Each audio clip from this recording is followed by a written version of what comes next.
Hello, hello. Let's see.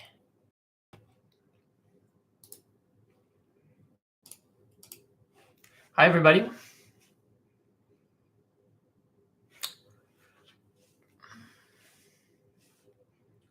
Are you all here? Just waiting for some more people to come in. I'm going to tweet this out in a moment. Oops. Just doing this as simple today because I'm exhausted with this transfer stuff.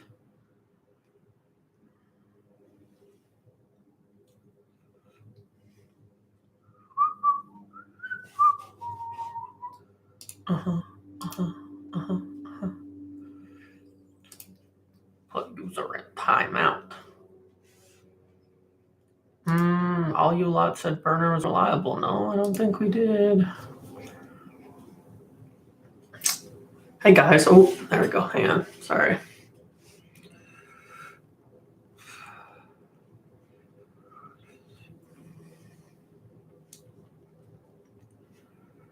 All right. I have waited. So let's get into it. First and foremost, give me the excuses, Daddy. Am I wearing a wig?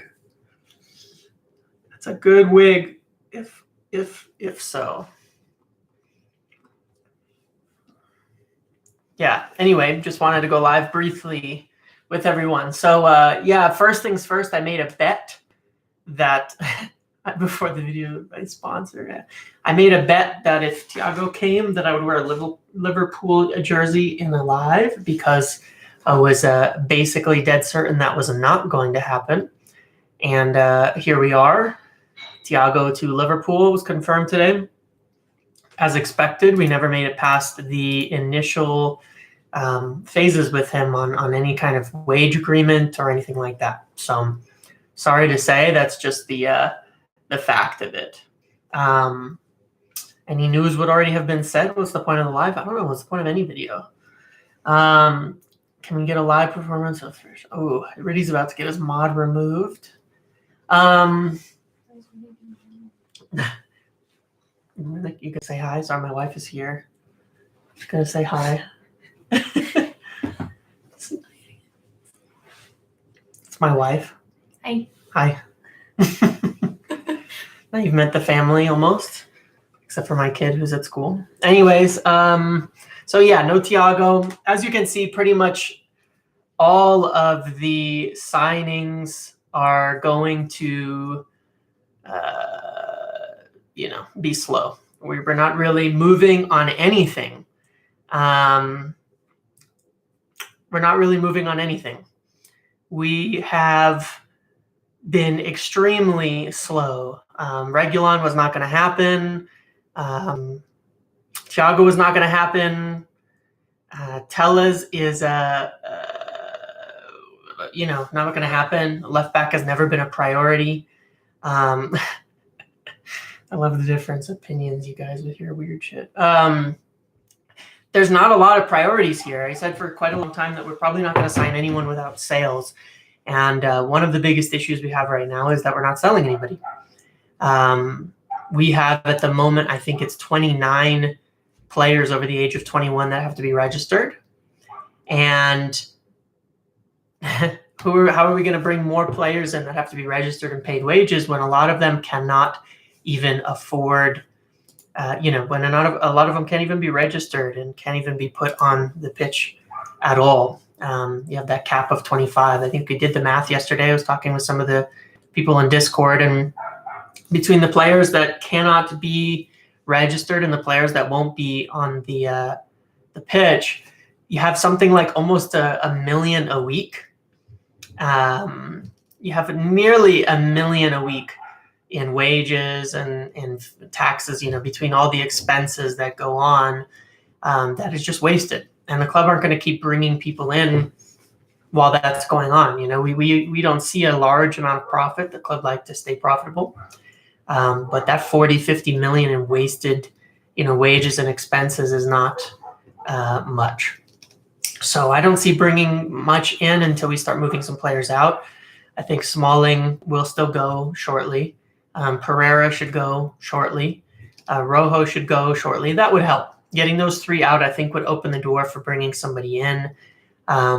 Romero, Rojo, Pereira, and Smalling, I think, will free up the ability to sign one more player that isn't Sancho. Yeah, no, I mean, we pretty much said that was a problem the whole time, that, sales look realistic. Dalot, I think, will go, but shortly has to be shortly now because there's 2 weeks left of the window. So, shortly has to be shortly. I have no idea why some of the sales have not gone through yet. We've kind of priced Smalling out of the move for too long, and we need to get forward with that. Rojo, the same issue. I mean, he's on too big of wages. The clubs that are interested can't afford him. Asking for any fee at all is just kind of silly. Sancho's the only deal I feel is separate to signings at all. And I don't think, you've got that on the head a little bit with that observation. We've never truly identified our third target. Lots of maybes. And the reason is that the third target is about sales. Until we make sales, there is no third target in my eyes. It's just been casual links to Reguilon, casual links to Thiago. Nothing really, really right. Badiashile was mentioned, but something that's probably going to be in the future. He's young, he's exciting. I think it's someone who's going to be more of a potential next year. I think that if you look at the squad and you look at,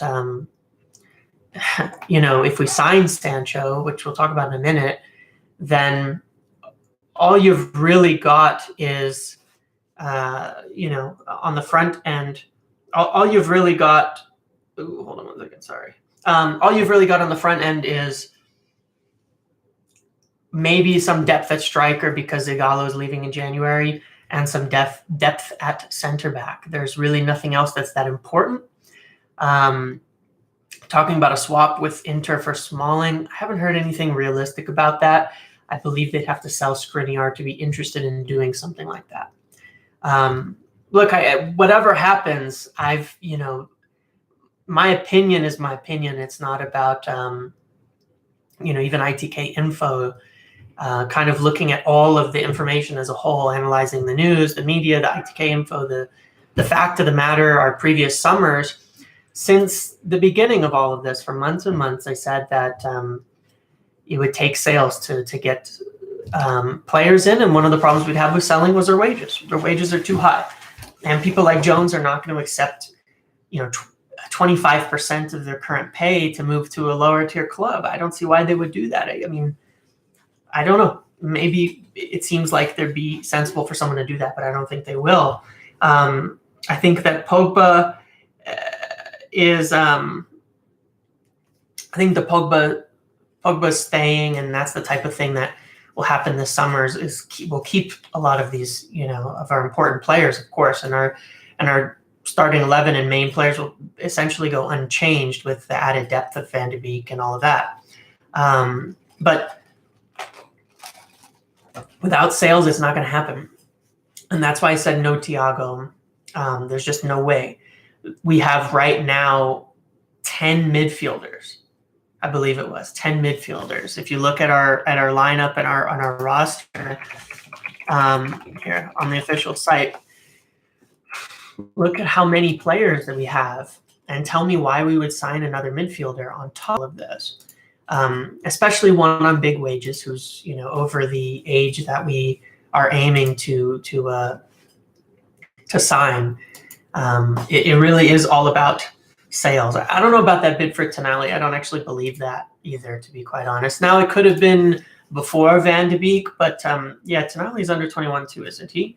Wouldn't have to be registered, wouldn't fill up a spot. Thiago would. I know Romano confirmed it, but it doesn't fit our profile of how we do things.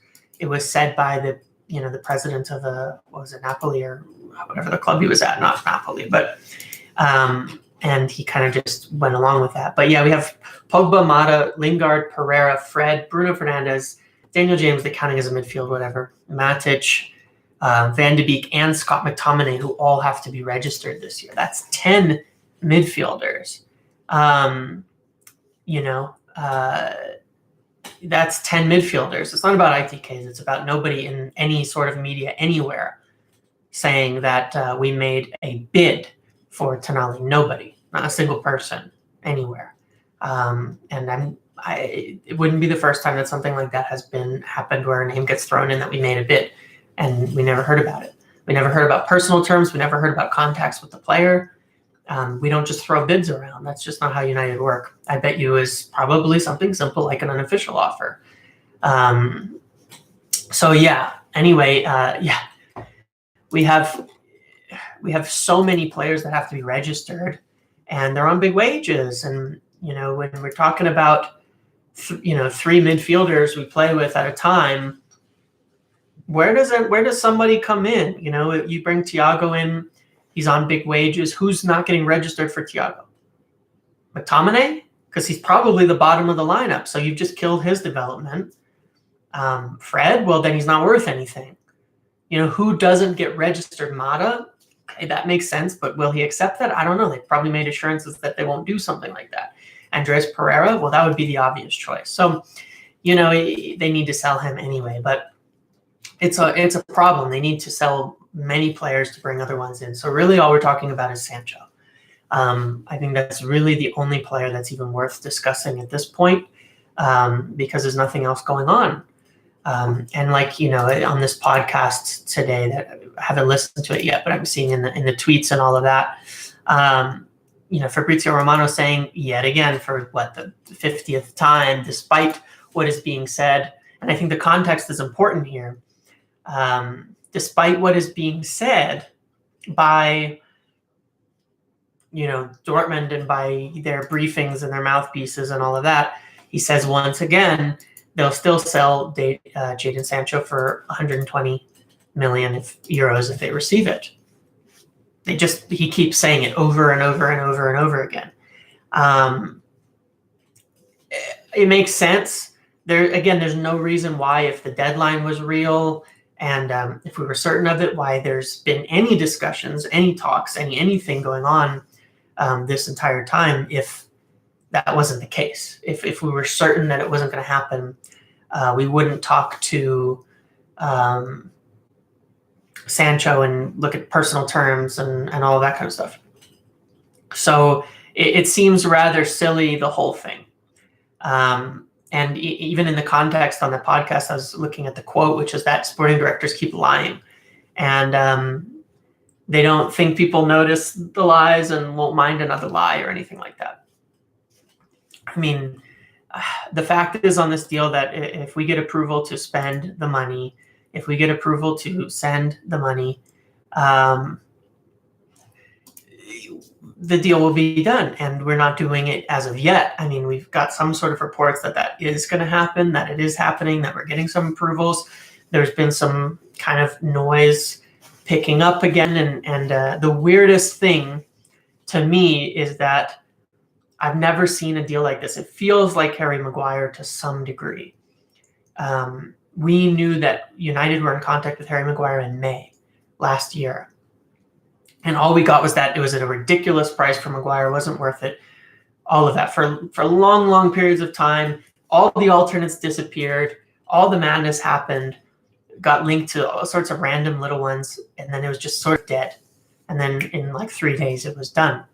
And that seems to be how our big transfers go. They always happen at the end of our window. Pogba, Lukaku, Martial, our big transfers happen at the end of the window. Hey, Big John.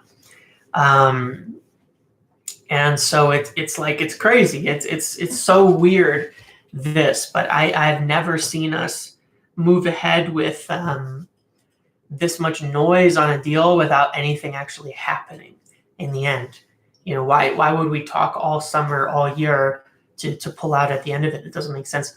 The other thing is the deadline didn't really make sense to me, even though maybe it's true, or maybe it's just negotiations. But we've been talking to these guys since last summer, and they set an August 10th deadline. I don't really get that, especially late in the year. That's 2 weeks after the season ended. That'd be like in a normal summer, if they put the deadline for June 15th, it makes no sense. It doesn't matter. So anyways, all that we've pretty much heard on the Sancho side of things, it's been ups and downs a little bit. Martial was, in terms of cost, was an expensive transfer, especially for the time being. I mean, realize that was pre the explosion from the Neymar transfer, right? 50 million, not a small fee. And it was somewhat of a silent transfer we did over the whole summer, and then asked at the end of it. But really, I've just been hearing a lot of positivity in the last 24 hours on this. The deal is still available. It's still happening. Yes, before Pogba and Neymar. Exactly, the most expensive teenager at the time. Okay, this is a big transfer. Financially, that's a big transfer. We tend to put our our biggest transfers towards the end of the window. And to be fair, I was told that in the beginning. But again, May, we agreed to terms with Harry, or at least discussed with him, told him we wanted him, and made sure he was willing to come and would take the wages. Literally 5 days before the season started, 5 days before the end of the window, we signed it. That's a long time. Van de Beek, beginning of June, we made contact again with Ajax, and I know that they also personally contacted us back in March.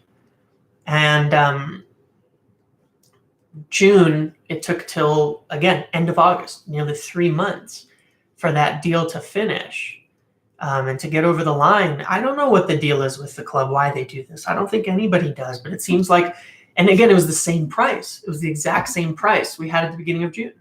We didn't negotiate over the 3 months. We didn't haggle it down. We didn't do anything. We paid at the end of August the same price that was there in the beginning of June. So what are we doing? I don't know. I don't know why we do things that way. It just seems to be how we do business. Does that mean it's a guarantee? No, but it just doesn't make sense. It really doesn't make sense what is going on, and it's really hard to make sense of it. Yeah, probably hoped Grealish fee would be reduced. That's true, but we probably knew that.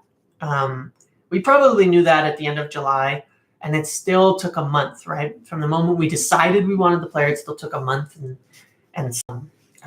Because Villa, they kind of said no way on this close to the end of the season. And now he signed a new contract and all that. So, simply put, I would say without any sales, there is no purchases outside of Sancho. It just doesn't make sense. If you start seeing sales, I think that makes things kind of interesting. What you're saying is that there's been too much noise and the appearance of patterns that we've seen before for it not to happen, right?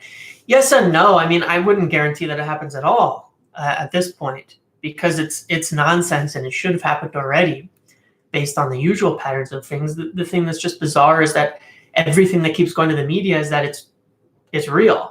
It's there. We're still discussing. We're still in talks. And there's no real alternates being discussed. Who's the alternate? Who's actually coming up that's an alternate? There's nothing. We're not even getting like David Brooks or, Josh King news coming out. None of this is happening. So just on that basis alone, it seems kind of interesting. So anyway, we've been told what we've been told, that it looks like they're getting approval for more money on this. They're still in discussions. Whether it's enough for Dortmund to accept, we'll see when it happens. We'll see. If we don't start hearing something by, let's say, Wednesday next week, like significant something, for the first time on this deal, I'll actually think it's not going to happen. Antarctica, yeah. If we don't get significant movement and noise within the next 5 days, I would say that I will actually believe the deal is not going to happen. Okay, that's just a fact that's a fact of my opinion. I have not actually felt like it won't happen, aside from some temporary meltdowns and things like that over a brief period of time. Which I have from now and then. But anyway, yeah, it's starting to feel like it's starting to feel like Bruno. It's starting to feel like Maguire. where there's a point where it happens. I don't know how it can be on Fraud Watch, man. I don't have any information. I'm not an ITK. I'm just telling you my opinions based on what I've been told by other people and what I'm looking at in the media, and kind of discussing and putting it all together. I don't have any insight personally into, Manchester United. Am I happy to see the fake Twitter ITKs getting exposed? Not happy, I'm on opinion watch. I'm not bald enough to be a fraud. I do have a lot of hair, but I'm not happy about it. I don't like seeing, I don't like it when our own people get information wrong, but at least for the most part, I trust them that they're not doing it on purpose. With the other guys, I don't have that benefit of the doubt because I don't speak to them. And so, when they're putting out information that looks like it's getting people excited, like, Thiago is super close I'm almost more confident than anything else. And I have been for quite some time, as almost anyone who talks to me knows, that was never going anywhere. I don't like seeing people get, riled up and excited about it as if they think it's going to happen, because it wasn't. It was never, ever, ever close. Not even a little bit. I said for a while that Reguilon wasn't a priority and we weren't prioritizing a left back. Well, he was way further than Thiago. Thiago never once was close to coming to Manchester United. We never made it past an initial thought where we sent a proposal to his agent and said, would you accept this? Would you be interested in coming to United, and what kind of wages do you want? Now he's getting something like 1/3 of the wages he was going to get at United. You want that kind of player? That doesn't fit Ole's rebuild. He's getting like 100K a week, 120, 150K a week at Liverpool, something small, like, I say small, but relatively small. That's crazy, it's crazy. So anyway, it was never close. And I don't like seeing people get excited about those kind of things. I hate when we, got everybody excited at the beginning of August, though I think at that time it was actually justified if you look at what's gone on and what Fabrizio said. But I don't like seeing people get, all excited about something that is just not going to happen. It brings me back to De Ligt last summer. And, I've wanted to avoid that with everything we do, is to avoid the complete nonsense stories coming out. I mean, at the very least with Sancho, we knew and we know for sure that it's a real deal, that we've been interested in him in a long time. We've been talking, that it got close, that he's willing to come, all of that. Why it hasn't moved past that is frustrating, but at least there's a basis and truth of it. Okay, so let me get to some questions. What positions and players are we targeting along with Sancho? Probably a center back and a striker if we get sales. I wanted to ask you why you think Pinheiro said deal is done, where we are still cautious, because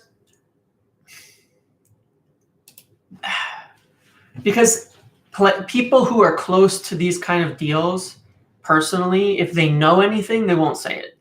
It just doesn't happen. You don't have people running around doing that. I mean, you get leaks from time to time, like Pogba's hairdresser and things like that, his barber, but you don't have guys running around on videos saying it's done, it's done, it's done, it's done if they know anything. It doesn't mean it's not. It just means he doesn't know. And if he does know, he's just running around, kind of having fun with it. But I wouldn't, it never happens. It never happens. I wouldn't read much into that. Are we signing anyone? Are we selling anyone? Smalling, Pereira, Rojo, and Romero are the most realistic outs. Signings right now, TBD, right? Dalot has some interest as well, but we'll see. We still are talking through the third party with Dortmund, it seems like, and that might be part of the confusion and why things might be taking so long. Above all, how financially secure, protected are we if COVID drags on for another year? I think we're screwed alongside everybody else, frankly. They can't sustain the loss of revenue. The model of football is not built on that. You can't lose 30 games worth of gate receipts and your share of the other 30 and all of that and everything that goes with people coming in. You can't. Sorry, I don't think that anybody can sustain it. they're going to have real problems, the entire sport, if that continues. Yeah, Fab recently said on his podcast that Dortmund would accept it. It's now or never. Okay, I didn't hear the now or never part. I haven't listened to it myself. So let's see. We'll see what happens with that. I hope that that's true, and I hope that it moves, but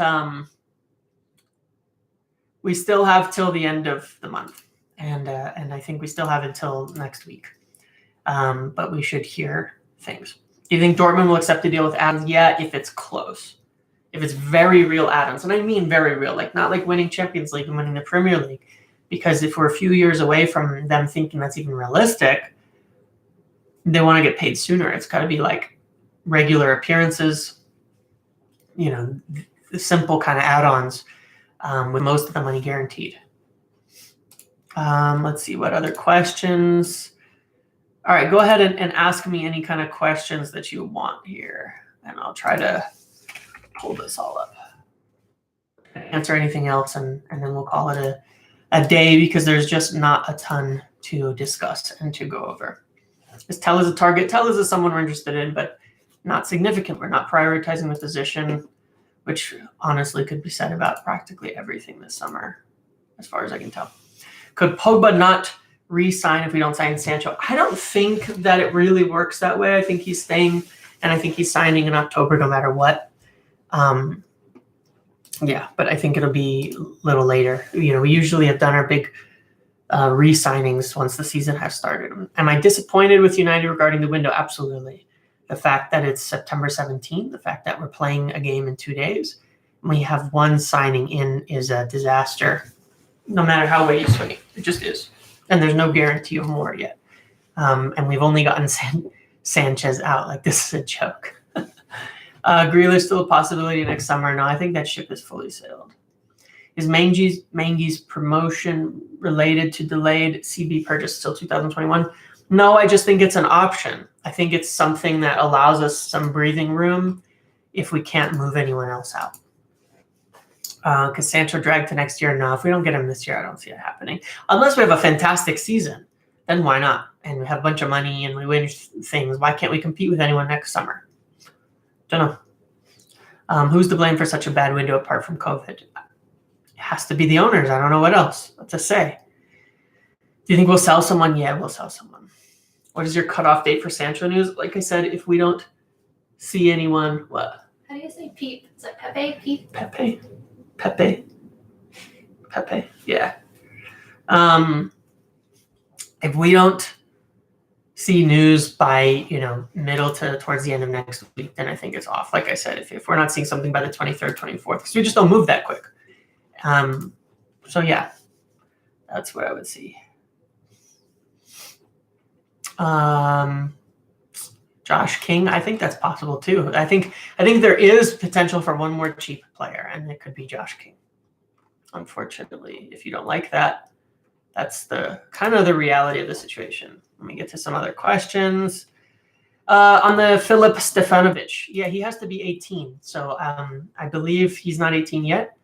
We'll sign him once he's 18, either this window or it gets pushed to January just because of timing, but I believe that's actually happening. Okay. Anybody else? Any final questions? Malaga, how do you say that? What? How do you say Malaga? Malaga. I don't think anything else is happening. Any other questions? Who else will leave? Smalling, Andy Pereira, Rojo, and Romero. Those are the four most realistic ones. In terms of formal bids, I think sometimes people read it too literally. There's absolutely going to be a ton of work being done on a transfer where there's final details to be discussed, and you'd want to be prepared for all the different scenarios that could come up, different prices, different things. I think there's a lot of legwork that goes into it, and sometimes writing things up doesn't necessarily mean that anything is imminent, because you could still have a lot of details. Sarr from Watford I'd heard nothing of, although Ahmad Traore I have heard, but not as a Sancho alternate, just as another player we like. Most improved player. I answered questions like this on the podcast, which will come out tomorrow. And so did the other mods. So make sure you listen to the podcast, which will be released tomorrow morning. And it's a fun one. We did a bunch of predictions for the season, predictions for the Premier League, predictions for the club. all of that. I really like the nice casual ones. There's not a bunch of transfer news in it, but it's better. It's better this way. It's a lot of fun. The Hay and Henderson situation, we talked about that too, but I think that Henderson could take over by mid-season. Okay. Any other question? Any other good questions? Upamecano would be next summer. Pogba contract, I said, in October. Relax. We can't loan the Deadwood. Nobody cares. Nobody wants them. And we don't want to pay half their wages either way and have them come back next season. It doesn't really work. I think Bale might be awesome, actually. I think he's going to do well in the Premier League. Romero could go back to Argentina. It's a possibility. Okay, that looks like everything. So I think we're all set here. Thanks for watching. Make sure to, if you don't already, like and subscribe and get notified when we do other live videos. And listen to the podcast tomorrow, okay? And yeah, if you're in the Discord, feel free to, ask questions and keep in touch. Bye. Bye, Queen's Court.